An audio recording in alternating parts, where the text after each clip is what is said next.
ভদ্রলোকের মতন গিয়ে কিভাবে আসতে হলো শেষমেশ।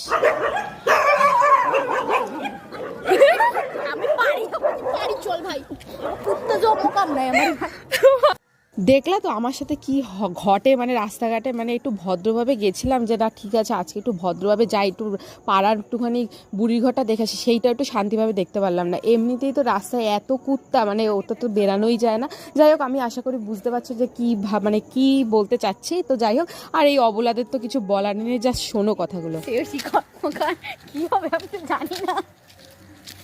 1 2 3 4 টাইমে আস না আইব্রো করতে, কখনো টাইমে পাই না, কিন্তু আমিই পাই টাইমে যাওয়ার আগে। ঘুরে হালদি আর কি কম কর, আমি কিন্তু তোর উল্টো পাল্টা ছবি তোর ট্যাগ করে ছেড়ে দেবো। তুই যা, আমি তোকে ডাকবো যাওয়ার সময়, বুড়িঘর যখন হবে তখন আমি তোকে ডাকবো। টাটা। এইটার মুখ দেখানোর অনেক চেষ্টা করেছি, কিন্তু এইটার আর মুখ দেখাতে পারলাম না তোমাদের। তো যাই হোক, পরের ভিডিওতে দেখাবো। আর আমি আগে যেগুলো বলেছি সেগুলোকেও নিজের গায়ে টেনে নেবে না। তো ভিডিওটা ভালো লেগে থাকলে একটা লাইক করে দিও। তো tata, thanks for watching my video.